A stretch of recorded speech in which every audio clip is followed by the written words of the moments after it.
আজ আমি রান্না করব লাউ দিয়ে চিংড়ি মাছ দিয়ে একটা ঝোল। কড়াই গরম হয়ে গেছে, তেল দিয়ে দেব। তেল গরম হয়ে গেছে, প্রথমে চিংড়ি মাছগুলো ভেজে নেব।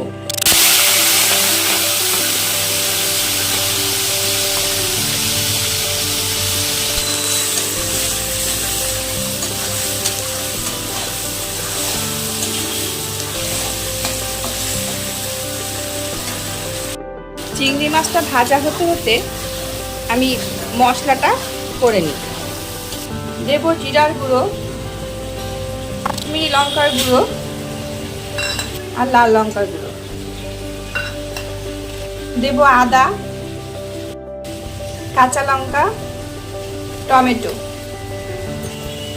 অল্প জল দিয়ে আগে মশলাটা বেটে নিই। মশলা বাটা হয়ে গেছে, মাছ ভাজা হয়ে গেছে, এখন মাছগুলো তুলে নেব। কড়াইয়ে একটু তেল দিয়ে দেবো। তেল গরম হয়ে গেছে, দিয়ে দেবো শুকনো লঙ্কা, তেজপাতা, আদা জিরা, কাঁচা লঙ্কা, টমেটো কেটে রেখেছিলাম সেই মশলা দিয়ে দেবো।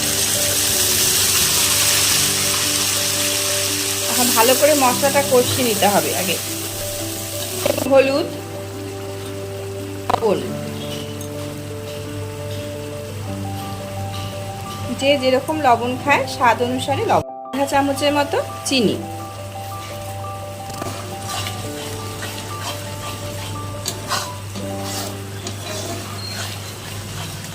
মশলা কষানো হয়ে গেছে, এখন এর মধ্যে আমি দিয়ে দেবো লাউ।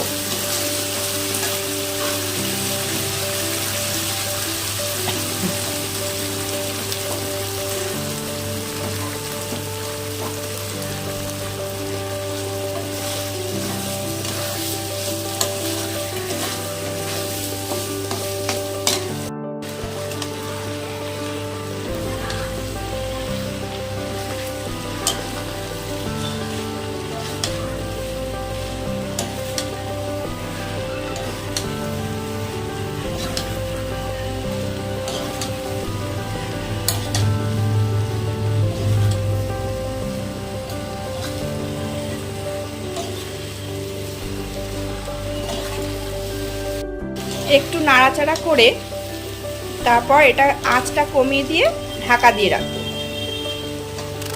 নাড়াচাড়া করা হয়ে গেছে, এখন আঁচ কমিয়ে ঢাকা দিয়ে দেব।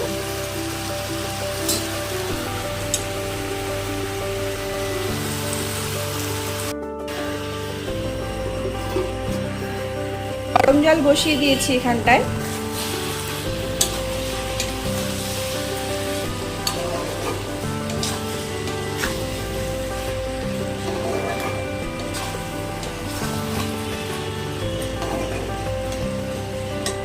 জলটা ফুটে গেছে, গ্যাসটা অফ করে দেব।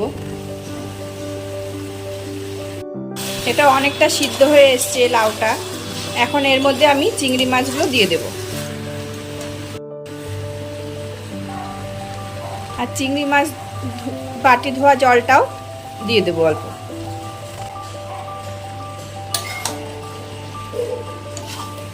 নাড়াচাড়া করে আবার অল্প ঢাকা দিয়ে রাখবো।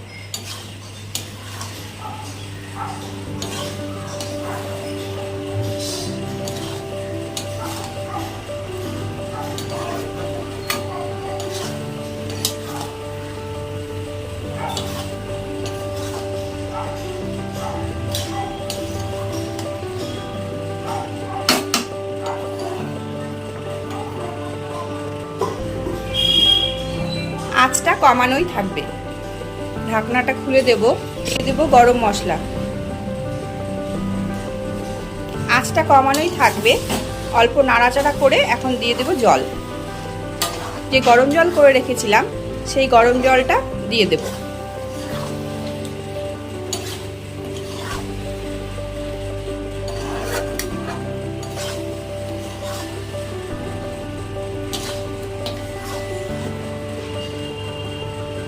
মশলা দিয়ে ভালো মতো নাড়াচাড়া করা হয়ে গেছে, এখন আমি দিয়ে দেবো এই গরম জলটা।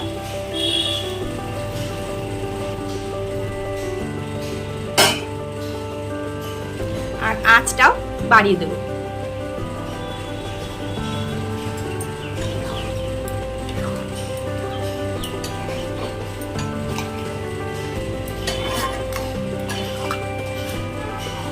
ঢাকা দিয়ে দিব, তাহলে পরে তাড়াতাড়ি ঝোলটা ফুটে যাবে।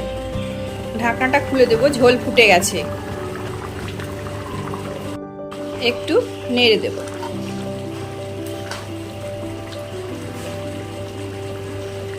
চিংড়ি আর লাউয়ের ঝোল হয়ে গেছে। এখন ঘি আর গরম মশলা দিয়ে নামিয়ে নেব।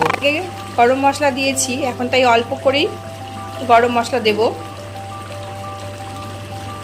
আর দিয়ে দেব ঘি।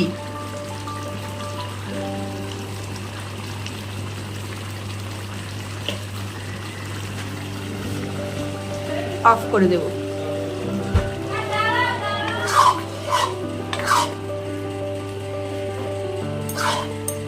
আমার লাউ দিয়ে চিংড়ি মাছের ঝোল হয়ে গেছে।